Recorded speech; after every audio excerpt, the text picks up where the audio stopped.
नमस्कार स्टूडेंट, आज इस क्लास में हम पढ़ेंगे व्यंजन वर्ण विचार अर्थात व्यंजनों का वर्गीकरण संस्कृत में किस प्रकार से किया गया है।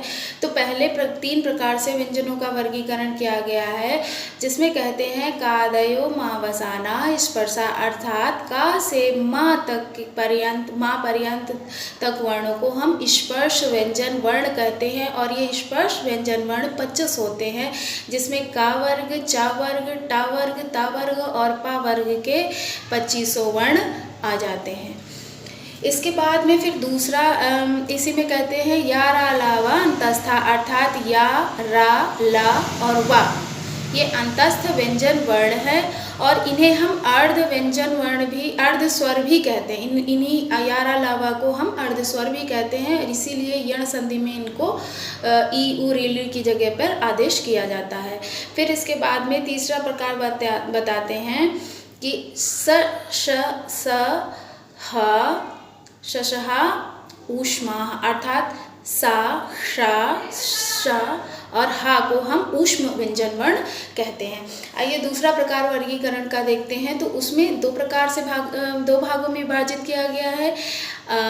एक तो अल्प प्राण है, दूसरा महाप्राण है। तो अल्प प्राण में कहते हैं वर्गाणाम प्रथम तृतीय पंचमाह यड़श्च अल्प प्राणा अर्थात वर्ग का प्रथम वर्ण, तृतीय वर्ण और पंचम वर्ण तथा या रा ला वा को हम अल्प प्राण करते हैं। जैसे कि मान लीजिए का वर्ग है तो का वर्ग में का, गा, अंगा और या रा ला वा, इनको हम अल्प प्राण कहेंगे। महाप्राण, तो महाप्राण में होता है कि वर्गाणाम द्वितीय चतुर्थो श्लश महाप्राणा अर्थात वर्ग का द्वितीय, चतुर्थ और शल शा शा शा और हा, इनको हम महाप्राण कहते हैं। इसके बाद में ये तो व्यंजन का वर्गीकरण है, 2 प्रकार से बांटे गए हैं, मैंने बता दिया। इसके बाद में स्वर और व्यंजन दोनों के प्रयत्न भी बताए जाते हैं, उच्चारण स्थान भी मैंने बताए थे। तो वैसे प्रयत्न भी होते हैं। तो प्रयत्न 2 प्रकार के होते हैं, आभ्यंतर प्रयत्न, दूसरा है बाह्य प्रयत्न। तो आभ्यंतर प्रयत्न 5 प्रकार के होते हैं, बाह्य प्रयत्न 11 प्रकार के होते हैं। आइए देखते हैं आभ्यंतर प्रयत्न। तो आभ्यंतर प्रयत्न में पहला है स्पृष्ट का से माँ तक होते हैं और ये 25 ही होते हैं। फिर दूसरा है ईसद स्पृष्ट, ये अंतस्थ चारों होते हैं, या रा ला वा। फिर तीसरा है ईषद विवृत, जिसमें आता है ऊष्म वर्ण आ जाते हैं, शा सा सा और हा। फिर विवृत में सभी स्वर आ जाते हैं।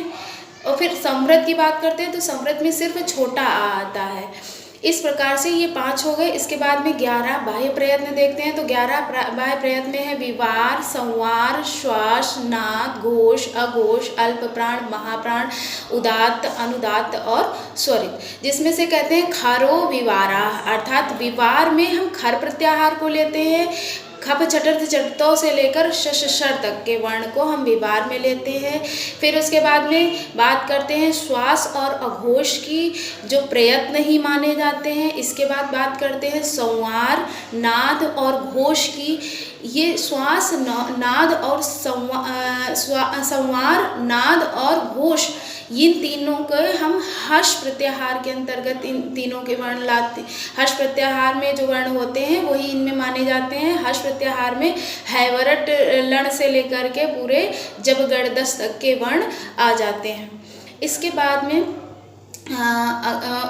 में फिर आती है बात आती है अल्प प्राण और महाप्राण की, जो मैंने अभी आपको बताया कि अल्प प्राण अपने वर्ग का प्रथम, तृतीय और पंचम वर्ण साथ में या रा ला वा होता है। महाप्राण अपने वर्ग का द्वितीय और चतुर्थ वर्ण साथ में शा सा सा और हा होता है। इसी प्रकार से फिर बचता है उदात्त, अनुदात्त और स्वरित, जो कि मैंने स्वर बताने में आपको बहुत अच्छे से बता दिया था। इनमें स्वरों का ही हम प्रयोग करते हैं। इस प्रकार से ये थे आभ्यंतर और बाह्य प्रयत्न और साथ में वर्णों का वर्गीकरण। तो आपने देखा कि वर्णों के वर्गीकरण में व्यंजन जो मैंने आज आपको बताया, तो व्यंजन 2 प्रकार से विभाजित हैं, 2 प्रकार से वर्गीकरण किया गया। पहले वर्गीकरण 3 प्रकार का है, जिसमें कि स्पर्श, अंतस्थ और ऊष्म था, और दूसरा जो है अल्प प्राण और महाप्राण के अनुसार किया गया है। और साथ में प्रयत्न। तो प्रयत्न में जो मैंने हर्ष और खर प्रत्याहार बताए हैं, यदि आप महेश्वर सूत्र याद कर लेंगे तो इन प्रत्याहारों को रटने की जरूरत नहीं पड़ेगी। महेश्वर सूत्र याद है तो उनसे खुद ही आप निकाल लेंगे कि कितने से इतने तक में कौन सा प्रत्याहार होता है। Okay, thank you class.